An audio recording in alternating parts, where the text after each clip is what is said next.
Social post ప్రేక్షకులకి స్వాగతం. నేను doctor Anil Kumar Bachchu, certified financial ప్లానర్‌ని. ఈ జూలైలో మనం ఒక సీరీస్ చేస్తున్నాం. ఏంటంటే కంపెనీస్ ఏవైతే వాటి ఫస్ట్ క్వార్టర్ రిజల్ట్స్ అనౌన్స్ చేశాయో, వాటి యొక్క రిజల్ట్స్‌ని చూసి ఆ కంపెనీ పర్ఫార్మెన్స్ ఎలా ఉండింది అనేది చిన్న అనాలిసిస్ చేసుకొని, ఒక ఎడ్యుకేషన్ పర్పస్ కోసం ఇది ఎలా చేసుకోవాలి, నేను నా ఇన్వెస్ట్‌మెంట్స్‌ని ఎలా ఇవాల్యుయేట్ చేసుకోవాలి, ఆర్ నేను ఒక కంపెనీలో ఇన్వెస్ట్ చేయాలి అంటే ఏమి చూసుకొని చేయాలి అనే వాటికి కొన్ని సమాధానాలు పక్కా ఈ వీడియో నుంచి మీకు దొరుకుతాయి. ఇది ప్యూర్‌లీ ఎడ్యుకేషనల్ పర్పస్ కోసం చేస్తున్న వీడియో.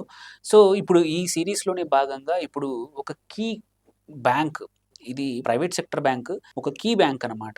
ఆ బ్యాంక్ పేరే కోటక్ మహీంద్రా బ్యాంక్. ఇది యూజువల్లీ ఇన్వెస్టర్స్‌లో చాలా పాపులర్ బ్యాంక్. ఇది ఫస్ట్ క్వార్టర్ 2025లో ఎలా పర్ఫార్మ్ చేసింది అనేది కొంచెం తెలుసుకుందాము. దీంట్లో చూస్తే ఏంటంటే మాత్రం కోటక్ మహీంద్రా బ్యాంక్ వచ్చేసి నియర్లీ 4,00,000 కోట్ల మార్కెట్ క్యాప్ ఉన్న కంపెనీ. అండ్ కరెంట్‌లీ 1980 దగ్గర ట్రేడ్ అవుతా ఉంది. అండ్ ఇది మనం బుక్ వాల్యూ చూసుకున్న రూ. 792. బుక్ వాల్యూకి నియర్లీ 2½ టైమ్స్ దగ్గర దగ్గర ట్రేడ్ అవుతా ఉంది ఇది కరెంట్‌లీ. పీఈ చూసుకుంటే 20.6 దగ్గర ఉంది. రిటర్న్ ఆన్ క్యాపిటల్ ఎంప్లాయిడ్ తక్కువే ఉంది, 8.17. బట్ రిటర్న్ ఆన్ ఈక్విటీ కూడా కొంచెం రిలేటివ్‌లీ తక్కువే, 15% ఉంది. సో, ఇప్పుడు ఇది డైవర్సిఫైడ్ ఫైనాన్షియల్ సర్వీసెస్ కంపెనీ ఇది. వైడ్ రేంజ్ ఆఫ్ ఫైనాన్షియల్స్ కానీ, బ్యాంకింగ్స్‌లో చాలా వాటిల్లో కార్పొరేట్ బ్యాంకింగ్‌లో గాని, ట్రెజరీ బ్యాంకింగ్‌లో ఉంది, స్టాక్ బ్రోకింగ్‌లో ఉంది, vehicle finance, multiple financial services ఏరియాలో మల్టిపుల్ వాటిల్లో ఉందన్నమాట. So, even life insurance, general insurance అన్నిట్లలో ఉన్న కంపెనీ ఇది. ఇండియన్ బ్యాంక్స్‌లో 4థ్ బిగ్గెస్ట్ బ్యాంక్ ఇది. ఇది డిపాజిట్‌లో గాని, గ్రాస్ అడ్వాన్సెస్‌లో గాని, మార్కెట్ షేర్‌లో. ఈ కంపెనీ వచ్చేసి స్టాక్ బ్రోకింగ్ బిజినెస్‌లో కూడా చూసుకుంటే నియర్లీ 12% మార్కెట్ షేర్ క్యాప్చర్ చేసుకొనుంది. సో, అసెట్ మేనేజ్మెంట్ ఏదైతే మ్యూచువల్ ఫండ్స్ కానీ, మిగిలిన అసెట్స్ మేనేజ్మెంట్‌లో కూడా 6.5% మార్కెట్ షేర్ ఉంది. So, it's very key financial company స్పేస్‌లో.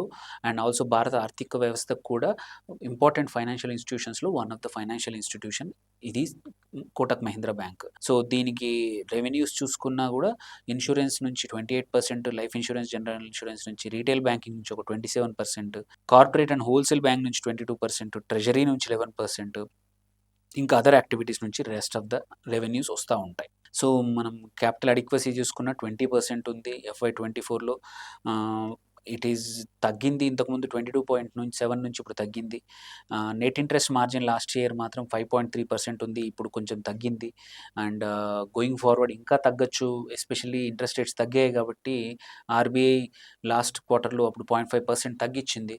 అది స్లోగా రియలైజ్ అయితే మాత్రం ఇంకా net interest margin, which is very key parameter for banks, అది ఇంకా తగ్గితే తగ్గొచ్చనమాట. ఎన్‌పీఎస్ కూడా 1.39% హెల్తీగానే ఉన్నాయి. సో, ఈ క్వార్టర్‌లో కూడా అన్‌హెల్తీ ఏం లేదు, బెటర్‌గానే ఉన్నాయి, నార్మల్‌గానే ఉన్నాయి. దెన్ ఇంటర్నేషనల్ ప్రెజెన్స్ కూడా ఉంది. నియర్లీ 5.5 కోట్ల కస్టమర్స్ ఉన్నారు. దెన్ కమింగ్ టు దాని పర్ఫార్మెన్స్ చూసుకున్నా గానీ, స్టాక్ పర్ఫార్మెన్స్ చూసుకుంటే కూడా మనము ఆహ్, తన ఈ స్టాక్ యొక్క Kotak Mahindra life time high దగ్గర దగ్గర ఏప్రిల్ టైమ్‌లో ఉండింది. 2260 దగ్గర ట్రేడ్ అయింది. కరెంట్‌లీ ఇప్పుడు పోస్ట్ రిజల్ట్స్ మాత్రం కరెక్షన్ వచ్చింది. It is currently trading at below 2000. Last week price కన్నా కూడా తగ్గింది. కంపెనీ ఇంతవరకైతే మంచి ప్రైవేట్ బ్యాంకింగ్ స్పేస్‌లో మంచి consistent growth rate of 20% last 5 ఇయర్స్‌కి ఇచ్చింది. కాకపోతే ఏంటంటే ఇంట్రెస్ట్ రేట్ కవరేజ్ తక్కువుంది. అదొక నెగెటివ్ అనమాట. కంటింజెంట్ లయబిలిటీస్ ఏవైతే ఉన్నాయో అవి కూడా చాలా ఎక్కువగా ఉన్నాయి. నియర్లీ 12,00,000 కోట్లు ఉన్నాయి. ఇంకొకటి ఇంపార్టెంట్ ఏందంటే ఈ ఎర్నింగ్స్ చూసుకుంటే అదర్ ఇన్‌కమ్ కూడా చాలానే ఉంది. 37,000 కోట్లు ఉంది. సో, వీటి పియర్స్ కన్నా మాత్రం ఆబ్వియస్‌లీ చాలా దూరంలో ఉంది. దాని peers 2 companies competitors HDFC bank కానీ, ఐసీఐసీఐ బ్యాంక్ కానీ, ఈ 2 కూడా మార్కెట్ క్యాప్‌లో చాలా దూరంలో ఉన్నాయి. పీఈ మాత్రం కంపేరబుల్‌లోనే ఉంది. హెచ్‌డీఎఫ్‌సీ 21 ఉంది. పీఈ దగ్గరలోనే ఉంది. So, that is good. And even మనం చూసుకున్నా గానీ కొంచెం క్వార్టర్ ప్రాఫిట్ వేరియన్స్ మాత్రం కొంచెం తగ్గింది. సో, ఈ క్వార్టర్‌లో సేల్స్ కూడా 17,000 కోట్ల పైనుంది. సో, మనం రిటర్న్ ఆన్ క్యాపిటల్ ఎంప్లాయిడ్ మాత్రం మిగిలిన 2 పెద్ద బ్యాంకుల కన్నా, మిగిలిన అన్ని ప్రైవేట్ సెక్టర్ బ్యాంక్స్ కన్నా కూడా హయ్యర్ ఎట్ 8.17% దగ్గర ఆర్ఓసీఈ ఉంది, which is a good number. Then most important ఏంటంటే రెవెన్యూస్ కానీ నంబర్స్ ఎలా ఉన్నాయి ఈ క్వార్టర్‌లో. ఈ క్వార్టర్ సేల్స్ రెవెన్యూస్ మాత్రం లాస్ట్ క్వార్టర్ కన్నా, ఇదే time last year June quarter కన్నా పెరిగాయి. 15,156 కోట్ల నుంచి 17,248 కోట్లు which is a good number. Financing profit కూడా డీసెంట్‌గానే ఉంది. బట్ ఫైనాన్సింగ్ మార్జిన్ కూడా సేమ్ మెయింటైన్ అయింది. That is not bad. And మనం ప్రాఫిట్ చూసుకుంటే మోస్ట్ ఇంపార్టెంట్ ఏంటంటే ప్రాఫిట్ చూసుకుంటే మాత్రం లాస్ట్ ఇయర్ కన్నా తగ్గింది. లాస్ట్ ఇయర్ 9,800 కోట్లు ఉండింది ఇదే క్వార్టర్‌లో. ఈసారి 6,053 కోట్లే ఉంది. సో పీబీటీ తక్కువ ఉంది. ఆలో నెట్ ప్రాఫిట్ కూడా 4,472 కోట్లకు పడిపోయింది. లాస్ట్ ఇయర్ ఇదే క్వార్టర్‌లో 7,448 క్రోర్స్ ఉండింది. So earning per share obviously పడిపోయింది. 37.47 నుంచి ఇప్పుడు ₹22 పడిపోయింది. సో ఇంకా ఎన్‌పీఎస్ నంబర్స్ రాలేవు. బట్ ఎన్‌పీఎస్ అయితే అన్‌హెల్తీ కేటగిరీలో లేవు ఇంకా.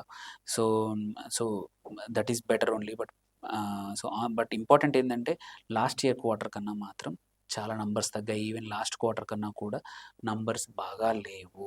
So this is another example wherein ఎవరైతే బాగా పెర్ఫార్మ్ చేస్తున్నారో టెండ్ టు పెర్ఫార్మ్ బెటర్ అనే సామెత ఉందో, ఆర్ నమ్మకం ఉందో అది కాదు.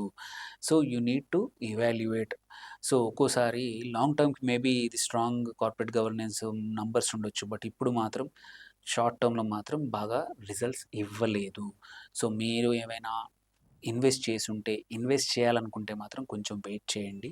ఈ రిజల్ట్స్‌ని బట్టి ఏంటంటే కంపెనీ ఇప్పుడు ఆల్రెడీ చూస్తున్నాము ప్రైస్ పడిపోయింది. కొంచెం మళ్ళీ పికప్ అయ్యి మంచి సంకేతాలుంటే మాత్రమే మీ అడ్వైజర్‌ని కనుక్కొని ఇన్వెస్ట్ కానీ, ఎంటర్ కానీ ఈ స్టాక్‌లో అవ్వడానికి ఆలోచించండి. సో హోప్‌ఫుల్లీ ఈ అనాలిసిస్ హెల్ప్ అయి ఉంటది అనుకుంటున్నాము. Past performance is not always guaranteed. Future పెర్ఫార్మన్స్‌కి గ్యారంటీ కాదు అనేది చెప్పాలనుకున్న అంశం ఈ వీడియో ద్వారా. Hopefully you learn something. ఏమైనా కామెంట్స్, క్వెషన్స్ ఉంటే please post it. Thank you for watching. Signing off doctor Anil Kumar Bachu.